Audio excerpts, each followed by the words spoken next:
Dvija Guru Prajna Pujanam Saucham Arjavam Brahmacharyam Ahimsa Cha Sariram Tapa Uchate Deva Dvija Guru Prajna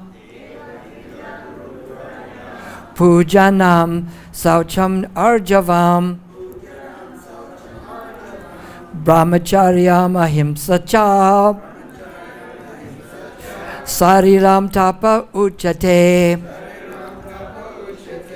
Deva Dvija Guru Prajna Pujanam Saucham Arjavam Brahmacharyam Ahimsa Cha Sariram Tapa Uchate Deva Dvija Guru Prajna Pujanam Saucham Arjavam Brahmacharyam Ahimsa Cha Sariram Tapa Uchate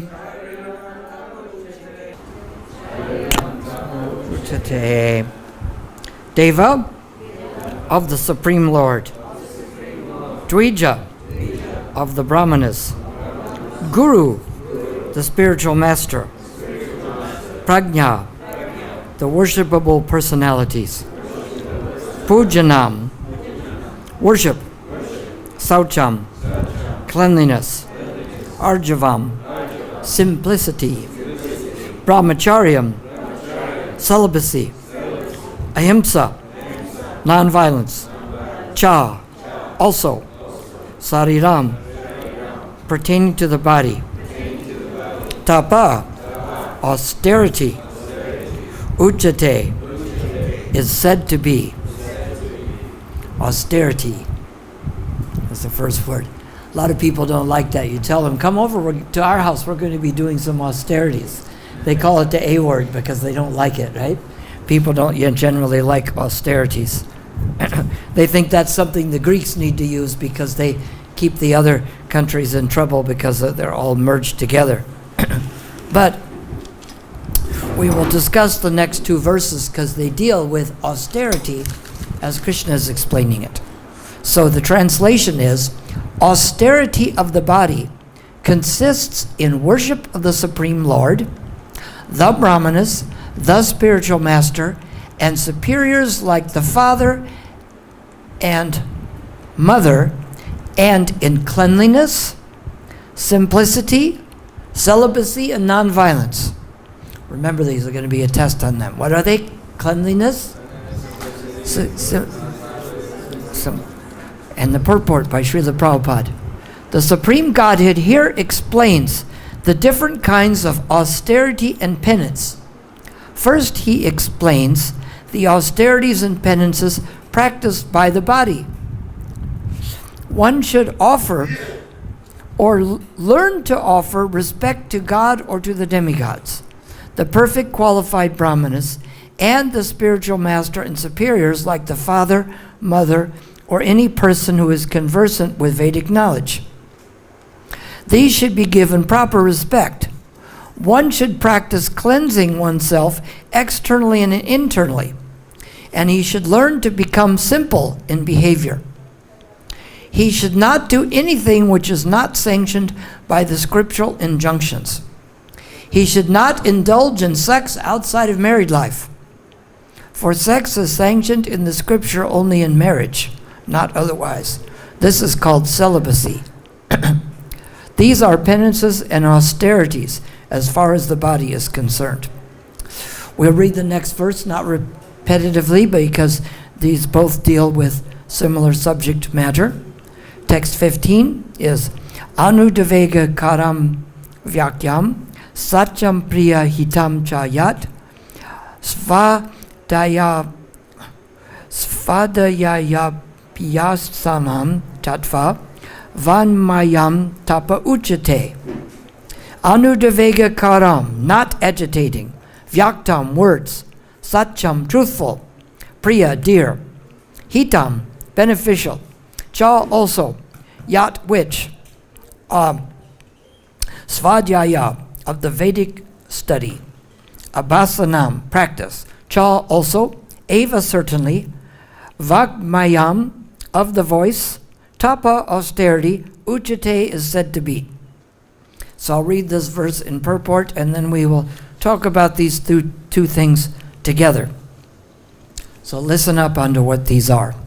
Austerity of the speech consists of, number one, speaking words that are truthful. There's going to be a test on this later, so remember these. 2, pleasing. 3, beneficial. 4, not agitating to others. And 5, in regular reciting of the Vedic scripture. In other words, based on scriptural knowledge. These are the austerities of speech. It should be truthful. It should be pleasing. It should be beneficial, not agitating to others, and based on scriptural knowledge. Purport. One should not speak in such a way as to agitate the minds of others. Of course, when a teacher speaks, he can speak the truth for the instructions of his students. But such a teacher should not speak to those who are not his students, if he will agitate their minds. This is penance. As far as talking is concerned, besides that, one should not talk nonsense. The process of speaking in spiritual circles is to say something upheld by the scriptures. One should at once quote from scriptural authority to back up what he is saying. At the same time, such talk should be very pleasurable to the ear. By such discussions, one may derive the highest benefit and elevate human society. There is a limitless stock of Vedic literature, and one should study this. This is called the penance of speech. There's only certain people who need to learn this austerity of speech. The people who speak to others need to learn this, and if you never speak to anyone ever, it may not be necessary. So figure out which category you fit in. Om Jnana Timaranya Sagana Gana Salakaya Chaksurin Militan Yena Tasmai Shri Gurave Namaha. So austerities, this is what in the West on Friday and Saturday nights the people go out to the bars and clubs to perform austerities. Is that it? Because you just ask someone to come over, you say, oh, would you like to come to our house? We're doing some austerities. But that keeps certain people away. You know, there's certain things you can say that will keep someone away, right? Like if you want to keep a member of the opposite sex away, if they're trying to get you involved with them and you look at your watch and say, oh my God, I have to do something. They say, what? I say, oh, I have to go home and refold the socks. Then you know that they know that refolding the socks is more important than... Of course, with us, it's the chanting. It's like Haridas Thakur just said, I have to chant more. And so he put that as a priority. So, back to our austerities. Worship of the Supreme Lord, the Brahmins, the spiritual master, and superiors like the father and the mother. We should learn to offer respect to these people because they can give us something. It's funny with respect, you know, it's like some people think, well, I was born in America, I get respect. Now other people think, well, I was born in India, I automatically know the Indian thing, so I should get respect. And someone else thinks, I'm old, I should get respect. Someone else thinks, well, I'm young, I should get the respect. Everyone's thinking they get the respect. But the point is, we don't have to think, well, I'm a devotee or I'm an Indian. It's that do we come in contact with a spiritual teacher, someone that's offered respect. Let's say you're born in India. You might have a better chance of learning cricket than I would, right? But if, let's say, Sachin Tendulkar called me and says, you come and live with me for a year and I will teach you the ins and outs of cricket. Now who's going to know more about it? Can you go around and say, I know more, I was born in India. Is that true? No? Why? Because you know more than Sachin Tendulkar because you were born in India? If you go out to show up on the game to play in the team, what will they do? Kick you out. Yeah, they'll chase you away with something. Doesn't matter. But if I was trained by Sachin Tendulkar, they would probably allow me on the team. So it's not where we're born, it's who we come in contact with. Just like people ask us, well, why didn't you become a Christian? Well, if you were born in Israel when Christ was there, the Tattva Darshan, like Krishna says, Tat vidi tat panipartena pariprashnena seveya upadekshanti te gyanam gyananivas tattva darshanaha. One should approach a self-realized person, inquire submissively from him. The self-realized person can impart knowledge to you. Why? He's seen the truth. There's a big difference between someone who's seen the truth and someone who has an idea or a belief, or right? It's a difference, like someone who's never heard about electricity yet believes in it, and someone who's turned on the light and stuck a fork in the socket, right? Do people not believe in electricity? You know, you tell people, Prabhupada said that we can preach through any means, like the television and the radio and any communication that comes out in the future. And usually people don't have a mind for the future. I told some people that they will come up with new alternate technologies. We won't only have to use oil. And they said, oh, that'll never happen. That's just a circus show. I said, that's what J.P. Morgan, the investor, he was going to invest in a new technology. And his father didn't believe it. His father told him it was a circus show, he was a stupid child, and it would never happen. You know what he was investing in? Electric wiring and light bulbs. Do people use that, or they still use kerosene lanterns? I think a few people use it on the Braj Mandal Parikrama. But other than that, is it more than 99% use the other? Well, he didn't believe in it. Does that mean it didn't happen? Right? If I come up and say I'm going to hit you, you say you don't believe it, does that mean it's not going to happen? No. The truth is not dependent on your belief in it. So this person has seen the truth. And people who haven't seen it, even if it's all ready to happen, they don't believe it. Even if it happens, some of them don't believe it. So we respect someone who can give us something, who is an acharya that teaches by example. And we hopefully have fathers and mothers that are that way. They accept the example. When the parents say, do as I say, don't do as I do, does that do well? No. It's better to say, well, I don't smoke cigarettes because they're not good for you, but if you ever try them, you let me know about it, because you want to know what the children are doing. You don't want them to keep it a secret. You want to know. But here's the other difficult thing, is the genes in the body, right? Like you pass them on.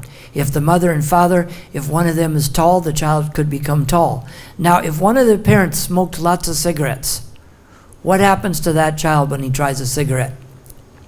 It's in the genes. He has a natural proclivity for it. How about alcohol?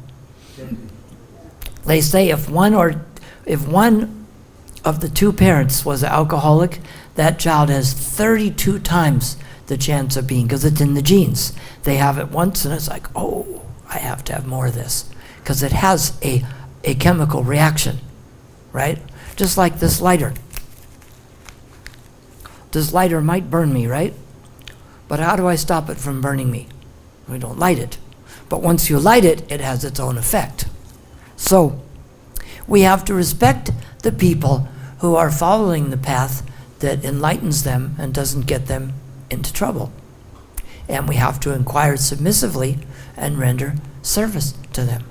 Now, Brahmin doesn't mean someone just born in a Brahmin family. It's funny, some people think that's all that's important, just being born in a Brahmin family. But do they go to movies that way? Well, what is that one famous one that's in all the commercials? No. There's one Indian actor. Amitabh Bachchan. He was not born in an actor's family, right? So nobody goes to see his movie, right? They do, don't they? They don't care. Now, his son was born in an actor's family. Do they go to see his movie? No, because they go to what's good, right? If somebody says, if someone had graduated as a surgeon from the best school in India, you'd say, well, I won't go to you for surgery. I'll go to someone who was born in a surgeon's family but never studied it. Is that where you would go? No? I hope not. You'd probably only do it once, right? Because if you died from it, you wouldn't try it again, right? But you don't want to prove it that way, right? Just like the story of when the person got the benediction from Shiva that he could crack his head, and Krishna says, I don't believe it, touch your own head. If something might be difficult, don't experiment on yourself, right? That's one of the lessons from that. Don't experiment on yourself, right? Right? Just like back to the thing like with the alcohol, people keep doing experiments, right? Like you knocked your head against the wall and it hurts, so I'll keep experimenting with this. But this isn't a good way to experiment. If the result was bad before, the result will be bad again. And yet people are surprised, isn't it? People show you how they are, and then they act the same way in the future, and somehow we're surprised. This is a strange idea about this. So, back to this one here. Some of these ideas here, the austerity. Cleanliness. What does cleanliness mean? Anybody have an idea? Clean atmosphere. What? Clean atmosphere. Yes. We take away the dirt outside and inside, right? We don't let it accumulate. This is cleanliness, right? We try to keep that away. What does simplicity mean? What? What is the basic meaning of it? That's the similar meaning of it. Okay, what's the difference between simplicity and duplicity?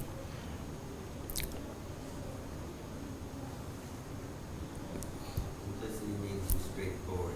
Duplicity means you lie. But particularly it means in Latin, sim is one. You say what you mean and you do what you say. Sim, one.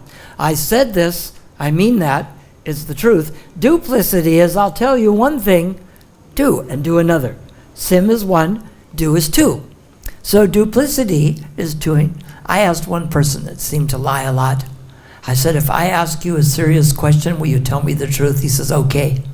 I said, do you sometimes tell so many lies you forget what the truth is? He says, actually, I do.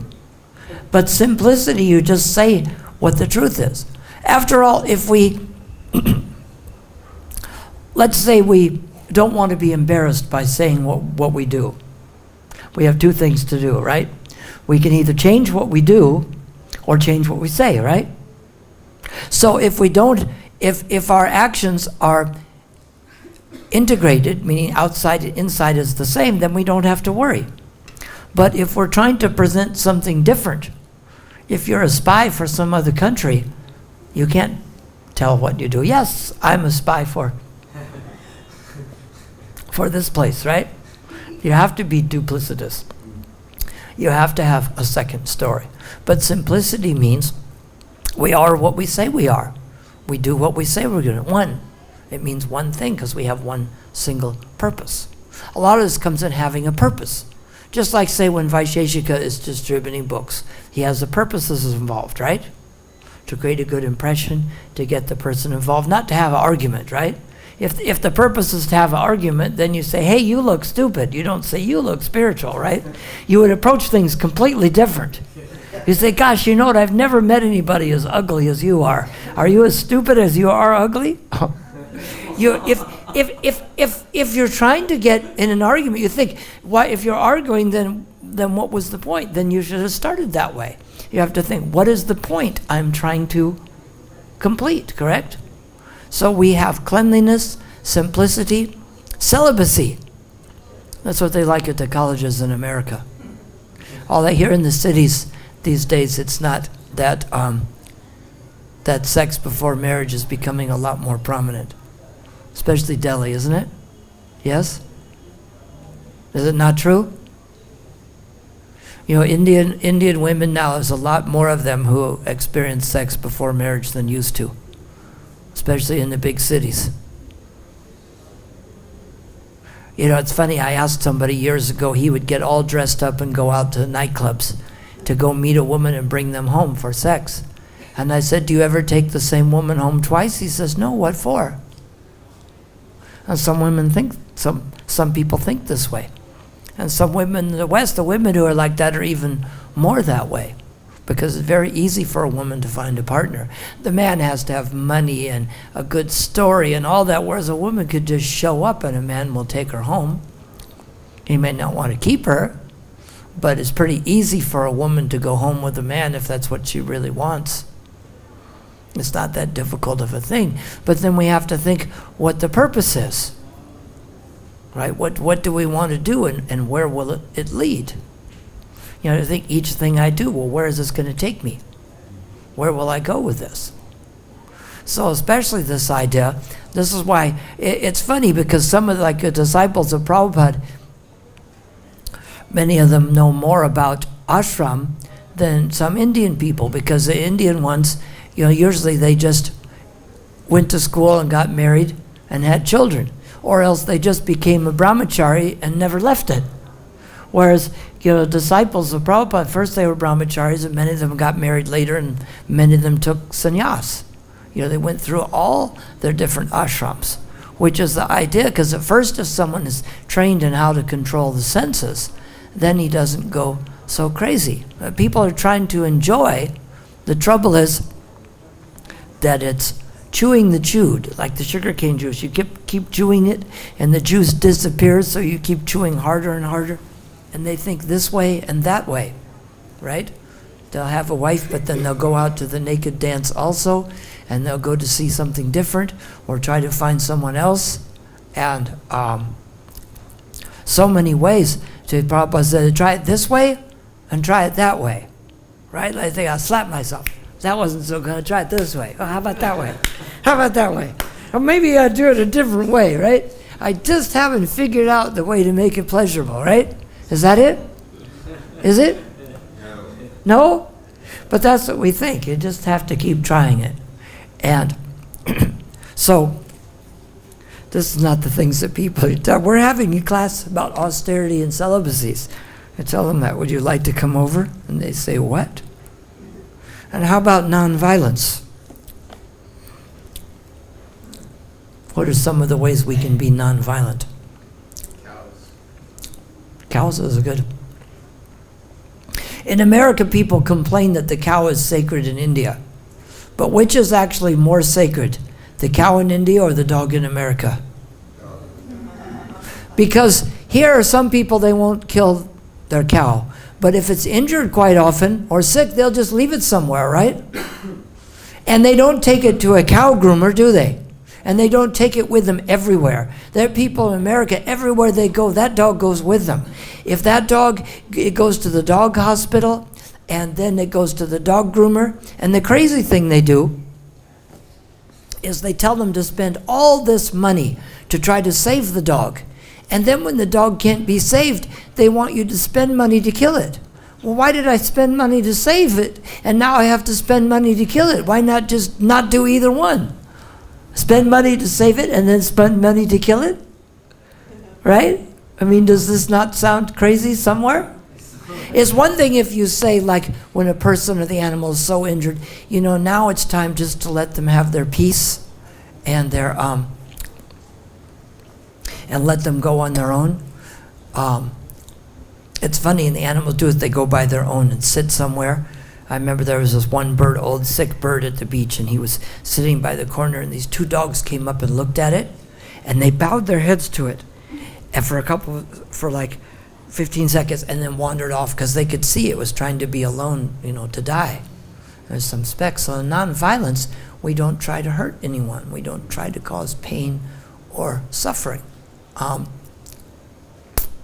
So what would be some things they could do to improve nonviolence in India? Build more goshalas. Learn how to drive correctly. Yeah. Not drink and drive. Because it's like shooting a gun out this direction. You say, well, I didn't intend to shoot somebody. But if you're shooting and there's people there, so the difference if I'm in the car and somehow I make a mistake and hit someone, it's an accident, right? But if I get drunk and I hit someone, is it accident? No, because you should have known that I'm becoming impaired and I'm actually committing the violence before I even do it.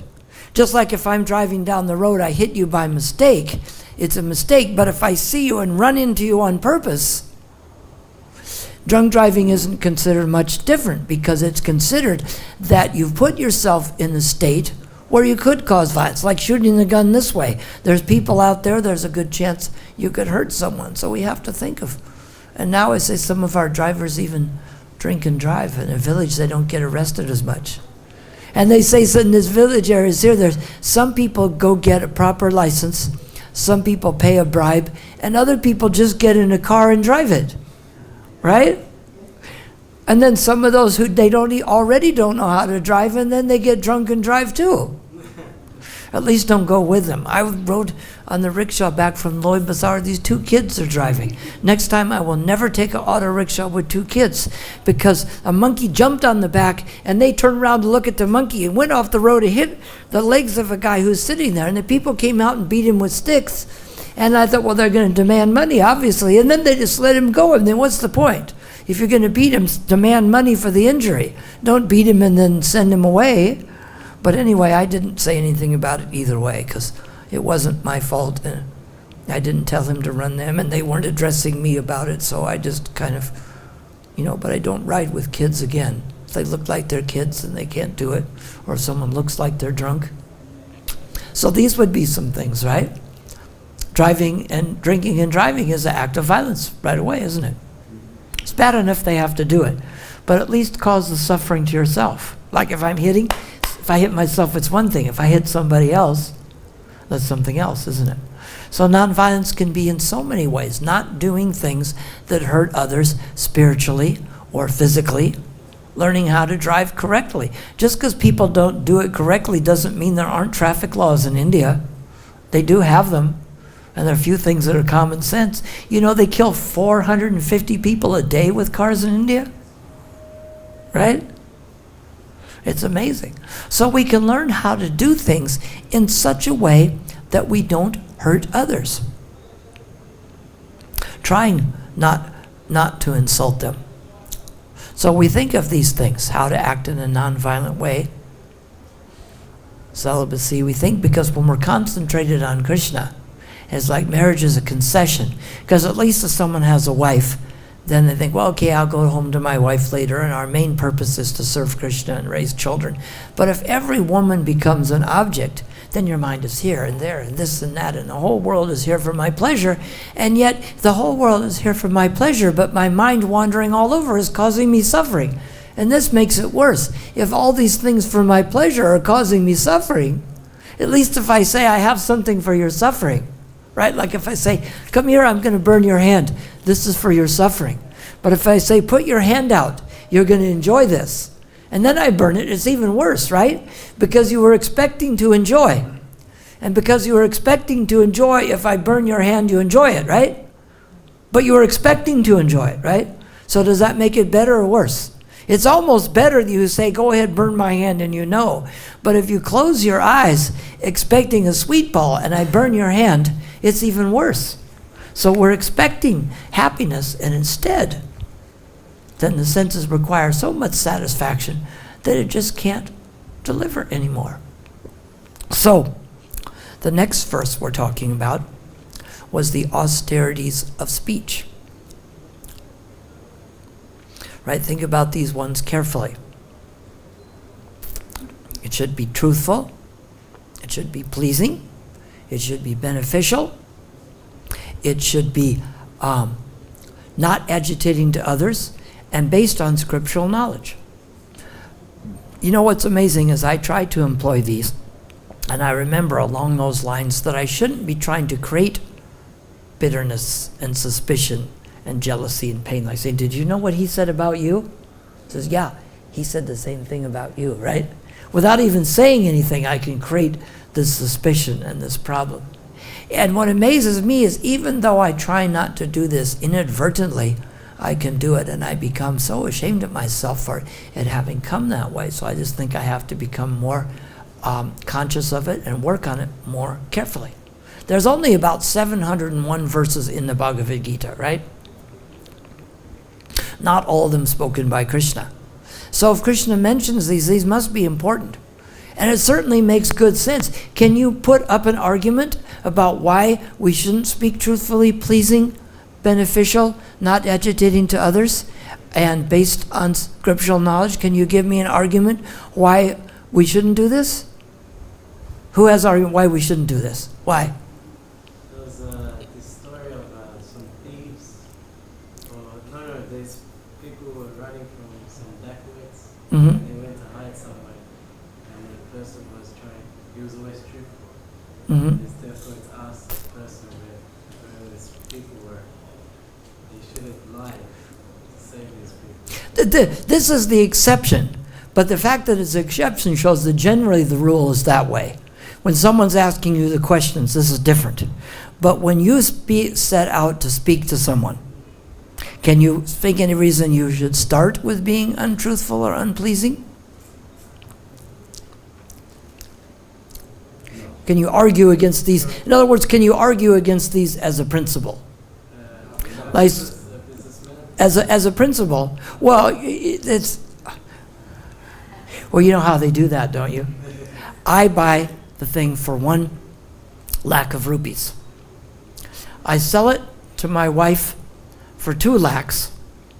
She sells it back to me for 3 lakhs. I sell it to you at 3 lakhs, and I'm making no profit because I bought it from my wife for 3 lakhs. Right? Isn't it? That's what I paid for it. I sell it to you, he sell it to, but this is what's called not an arm's length deal, right? Right? If he says from your brother, well, no, this building just sold for 50 crores of rupees. See? This is the value. But of course, you sold it to your brother for that. It's not right. It could be too much or too little. It's not a valuable point. But as a point in dealing with others, then we have to think of these as a point of preaching. And what we have to do is learn how to implant these ideas in people's mind. I want you to come up close here. Yeah, yes, come close here. Yes, no, you, come close. Now remember, we have 5 austerities of speech. Yes. Truthful, sit here. I'm going to implant one of these in his head. They're truthful, Yes. pleasing, Yes. beneficial, Yes. not agitating to others, and based on scriptural knowledge. Yes. Now I want you to think about one of those 5 for 10 seconds. Truthfulness. Okay? Open the glasses case.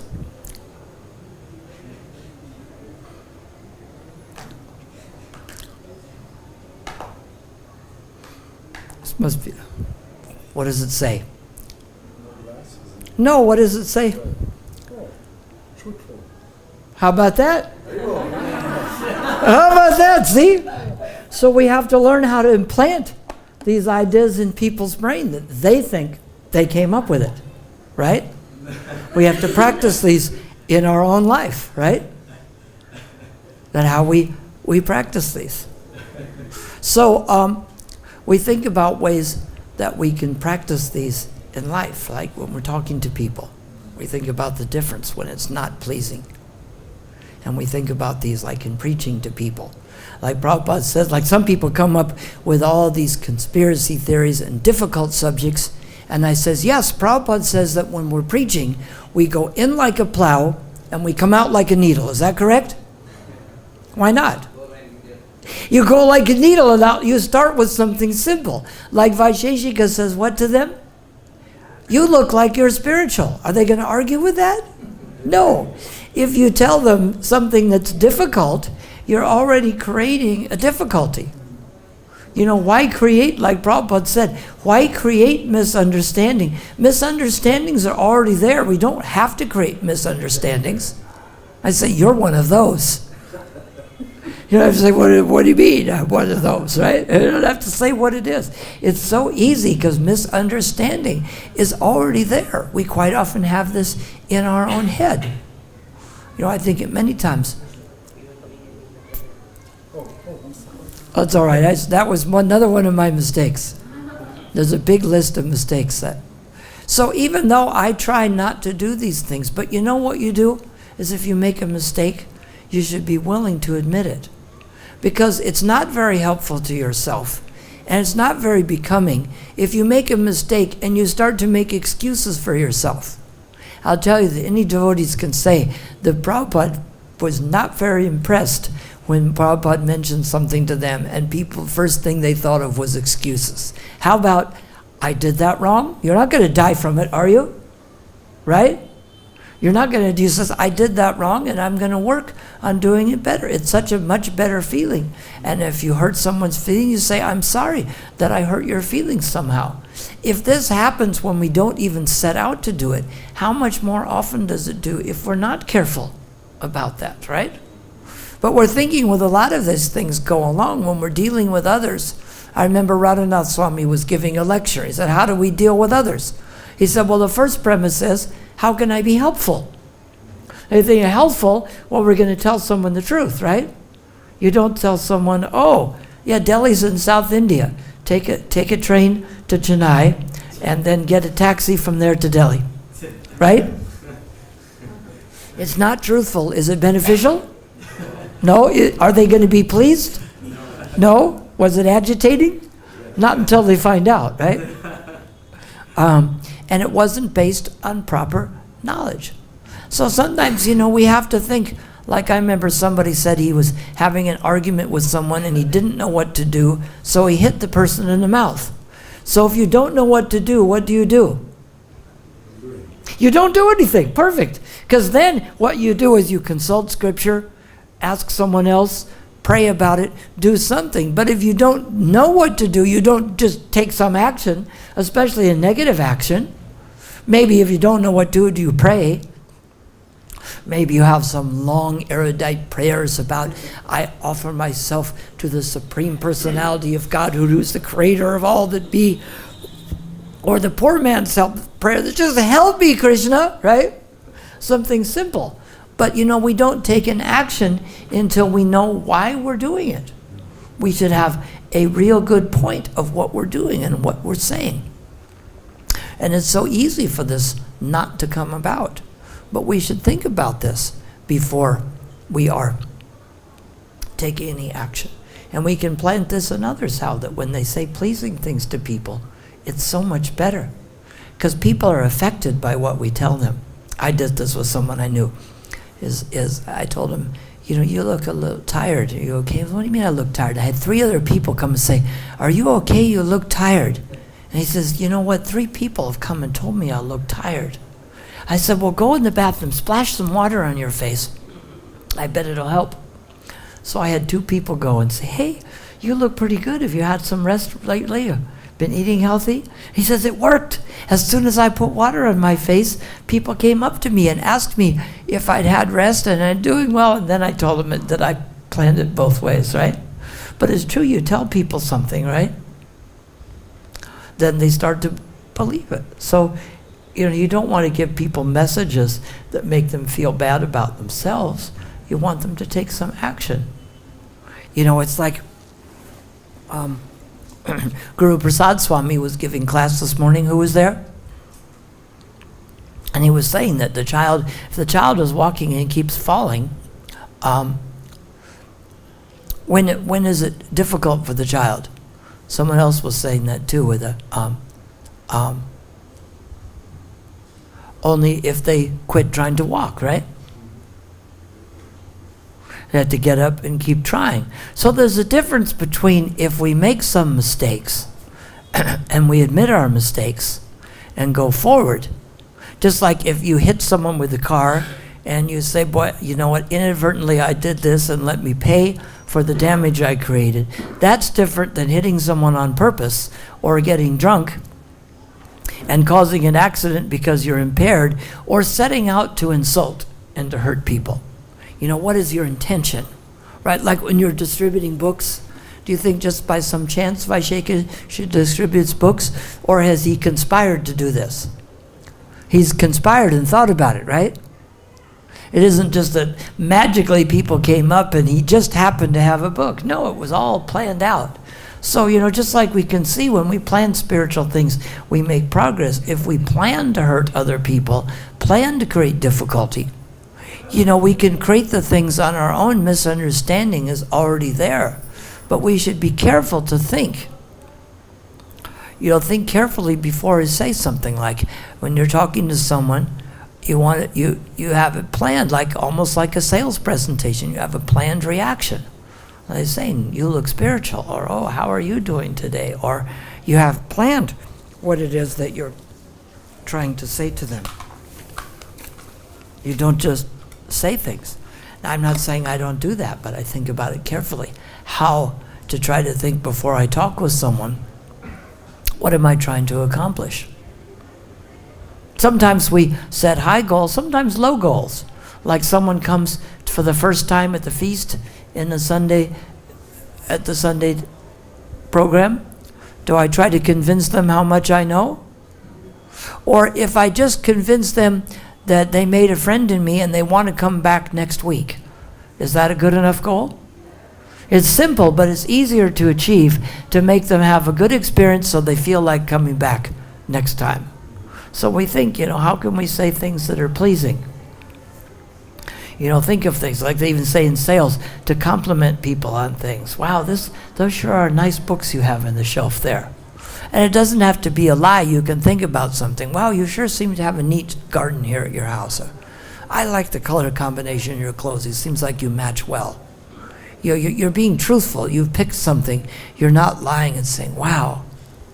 Oh, like someone said to me today, they said, well, you look young. I said, no matter how old you are, you don't look your age, right? Now, of course, that could be any age, right? But the idea is trying to be pleasing, right? So they're not being false. You don't say, wow, you're the best looking person I've ever seen. It's, wow, you look like you're healthy. Or you say something that doesn't go too far. It's kind of out of taste for a man to tell a woman, wow, you look like the most beautiful woman I've ever seen, right? They can tell it. I joke with some women sometimes like this. I say, what's your favorite color? And before they say anything, I say, really, mine is too. Because what men do in the West is whatever you say, if green, red, blue, really, mine is too. So before they say anything, I say, really, mine is too, and they burst out laughing. Because their goal is to impress the woman about all the things that they have in common. Now, isn't that amazing? How everything you like is exactly what I like?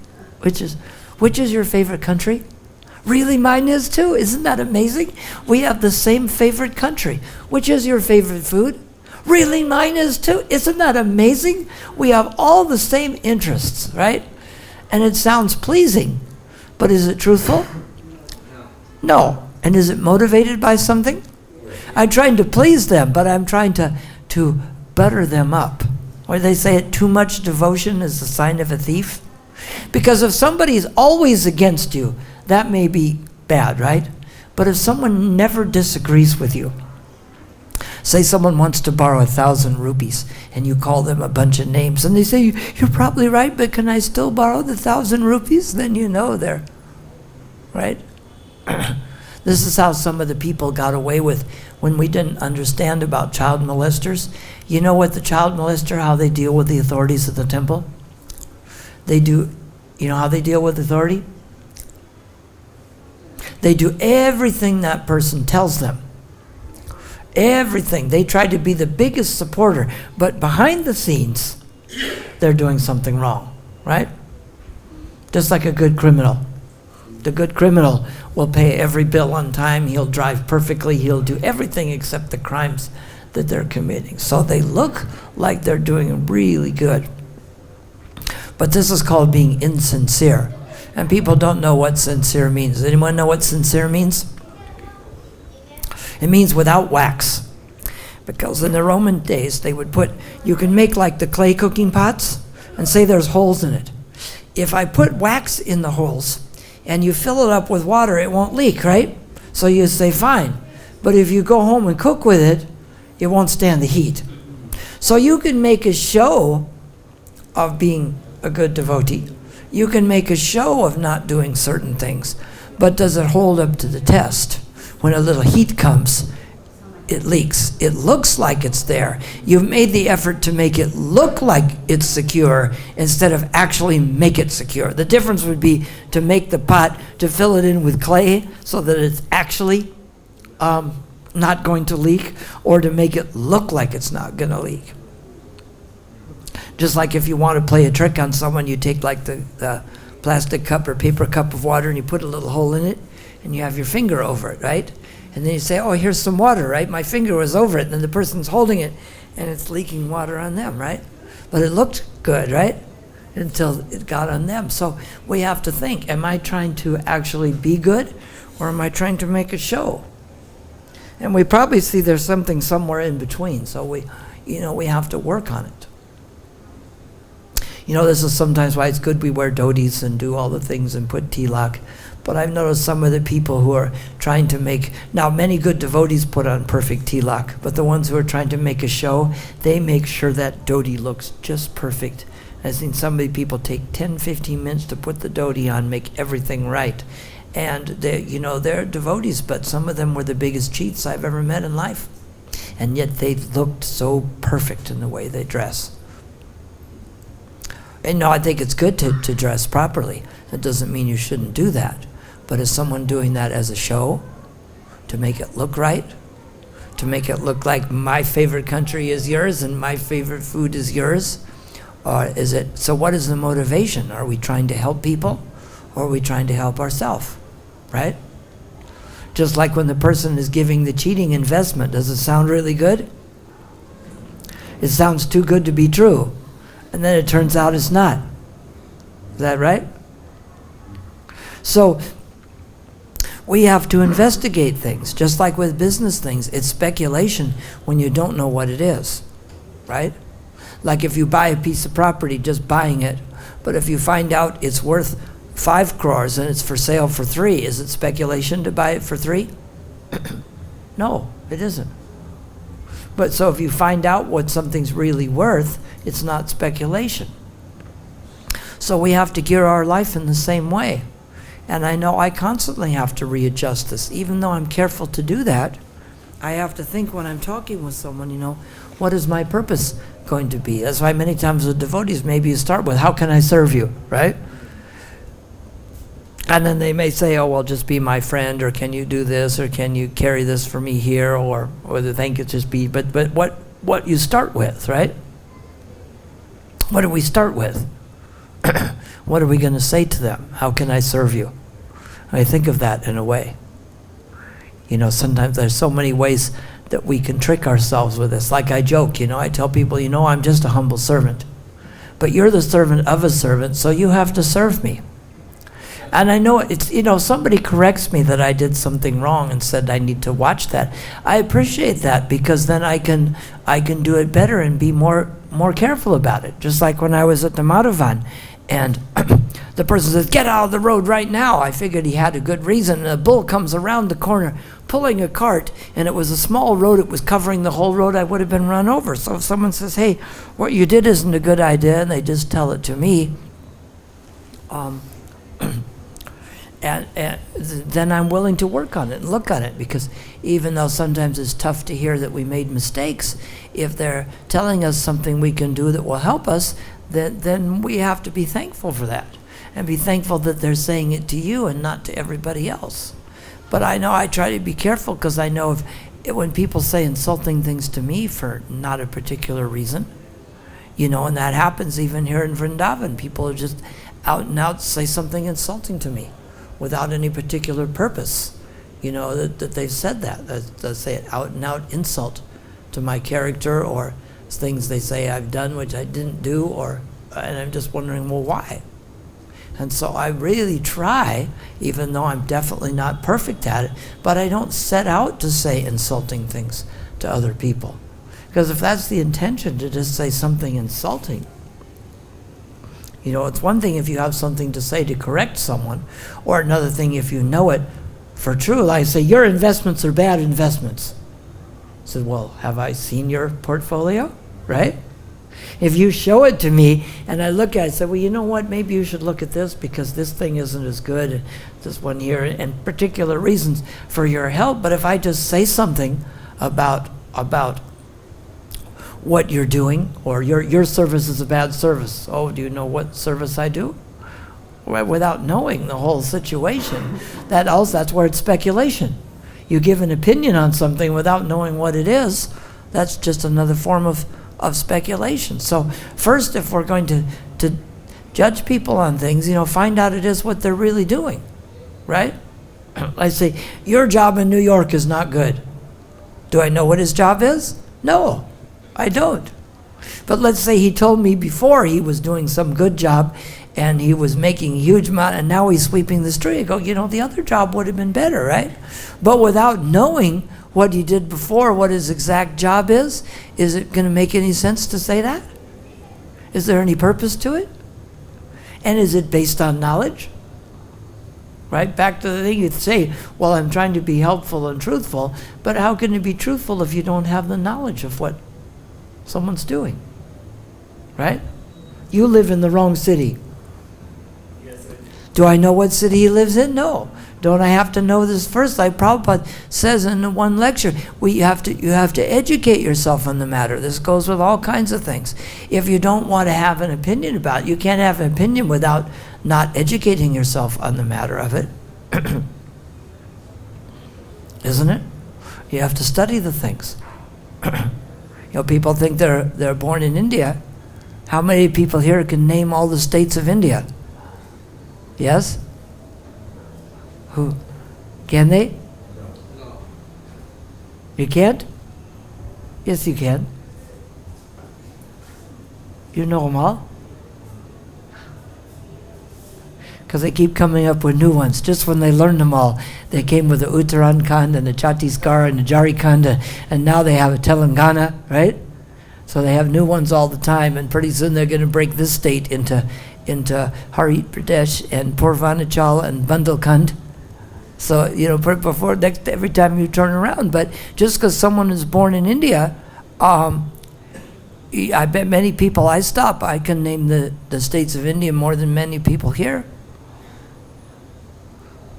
But I wasn't born in India, so it can't be possible. So what we have to do is respect the people that are personal spirituality. Because sometimes we think, some people are worse than me, some people are at my level, and some people are better. It's like a Christian church.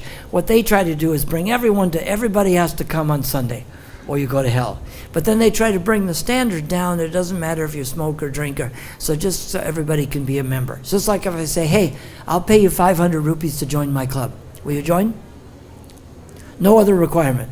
You just have to put your name on. Will you join? Of course you will, right? There's no requirement. So everybody's kind of at the same level because all you have to do is believe. But in ours, we have some people who are new and just getting to learn things, and some people who are somewhat practiced, and some people who are great souls. So it's all right that we can learn from some people and share with some and teach others. That's actually a good thing. Just like if you open up a school, would you start a school with just standard 4? The youngsters are going to have trouble with it, and the teenagers are going to be bored. Is it, well, we'll just have standard 4. That way you just one big room, put them all in it. Is that going to be a success? No, you need different classes to go on with to have this be a success. So, these are important things to remember. Who can name just one of these austerities of speech? Just one. Okay. Someone else, another one. Ladies? No. Which one? Pleasing. Okay, that's 2. Simplicity was, that's true, that's in the austerity of the body. So that's a correct answer in that. So that you can have either one. So you can be correct in that. What's another one? Not disturbing others? You're sure? Yes, it is. What's another? We have truthfulness, pleasing, not disturbing those. What else? Beneficial. And what else? Yeah, based on scriptural. Yeah, because you can tell someone that's true, right? The ceiling is painted white. Okay, now what benefit will that be? Okay, it's true, but it's, so I'll give a lecture on how the ceiling is white. And say it's, so, I have to think, what's the point? Is it going to benefit someone? So we have to try to be of benefit somehow. And sometimes being of benefit is just to let someone know we're their friend. And so I guess we can start from that with things, with people. And that will help it to how it's, as I think in my case when I sometimes make things that insult others, start by being a friend. Because I wonder at me too with people when they'll just say some insult to me, which is quite often it's some defect. I have many, many defects, but it's something they made up. Of all the real defects I had, they made up something different. Which is kind of amazing because there's so many blaring defects and faults, and yet they think of something different, which may actually be something that I don't have or excel well in, but somehow they decide that that must be what my defect is. So it shows that people haven't looked at things carefully because the defects I have should be easy to spot. But Krishna can make it, if you're trying to help someone, he can help it come out so that you can help them. And if they're not being helpful, he may hide that because it'll just hurt when they bring out the real things. Because it's kind of, I guess it's better they accuse you of things you didn't do than things you did do, right? Like if you robbed the bank, would you rather they accused you of robbing the bank? If you hadn't done it, it's no big deal. But when they accuse you of things you didn't do, it's not so bad. So we have to be careful not to try to do that to others, to think about these. I gave a talk with this in Nairobi at a peace conference, and the one African politician said, I know a whole lot of people that need to learn this. So we have some things that are valuable about the goal of life. And within this are things just about, how we can act in a decent manner. I mean, how could somebody give an argument how this wouldn't be a good method of learning how to speak? I tell people about this and they say, wow, that's such a wonderful parameters to speak in, to think of it that way. Because even when we have those, we can make mistakes. But if we don't have those, look at how much trouble can be created. Does trouble get created in the world? So misunderstanding is some sort of something looking at, what are you looking at? Whereas like in India, it's funny, people, they don't now, I don't think, but they just come and stare at you. When I came here in 71, it was 3 Western brahmacharis. They'd just get right, they'd stare at you. I remember like last year in Delhi, the one woman says, oh, there's one person staring at me. I said, I thought everybody stared at each other in India. But they don't seem to do it as much anymore, do they? They used to. They'd come up, you'd have 500 Indian crowd and just stare. Stare like this, right? And I don't see that so much. Isn't it true? They used to do that more, right? What changed that? Huh? What happened? Television, you said? What made it so that they don't stare like that? They used to, like in the 70s here, they would crowd around you, get this close, and just stare at you. They got used to them. Do they stare at other things? They stare at the maybe that's it, they have television and they stare at it. Did you hear about the Indian TV show that isn't boring? No. I hear they're very boring, right? They're people sitting around talking to each other. We can do that in the real world, can't we? And I bet we talk about better stuff than they talk about on the TV, don't we? Is it true? Or do they talk about this verse on the TV? They don't talk about this in one of the shows? They don't? You sure? They don't, do they? No. Maybe they're on TV so that you can turn them off quickly, right? That's the good part. You can just turn them off. Click! I used to say that. I wish you were on TV, that way I could turn you off. But the things we say and talk about are much more interesting than what they have on the TV. So any questions or comments to this?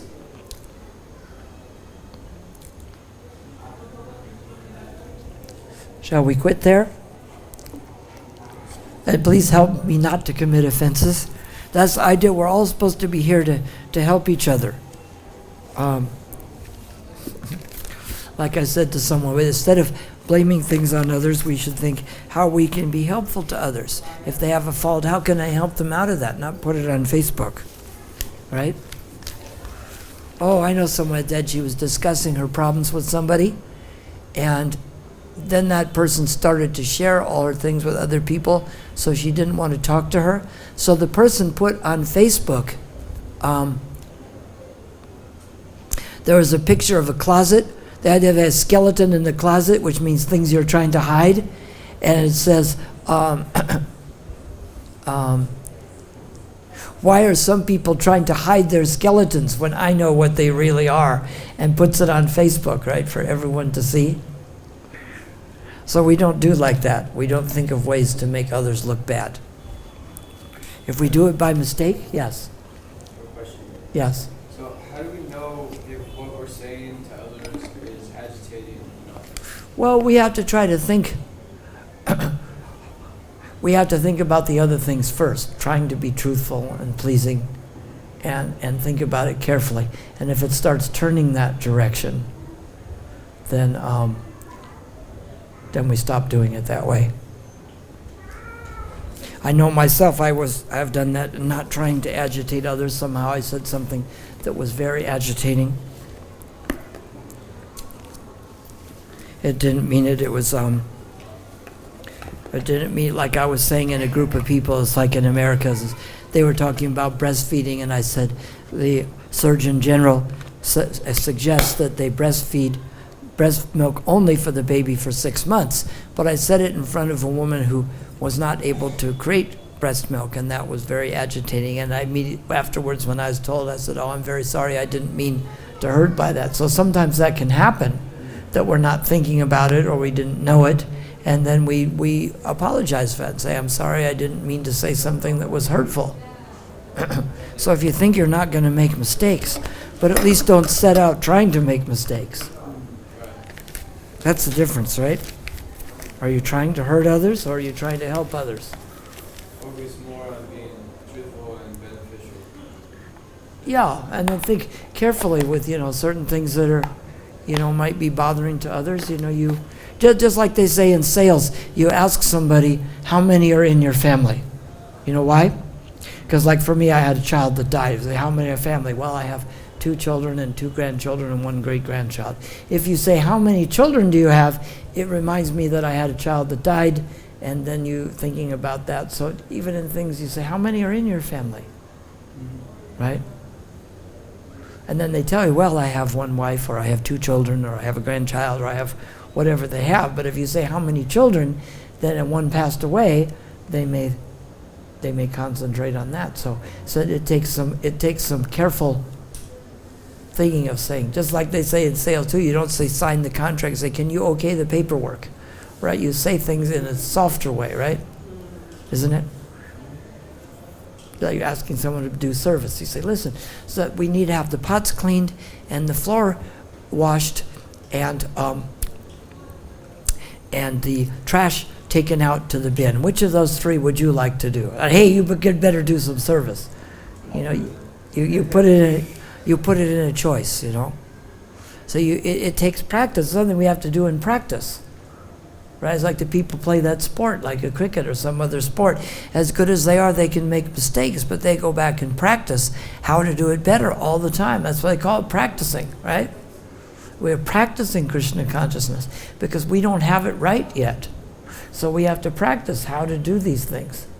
Because if we have trouble, even when we're practicing, how much difficulty will we have without practicing? So I'm sorry if any people I inadvertently offended. I said to someone jokingly, please excuse me for the offenses I'm planning to commit against you. That makes someone think, doesn't it? So excuse anyone for offenses I may committed inadvertently, because it can happen, but we try not to. All right, Hare Krishna, all glories to Srila Prabhupada.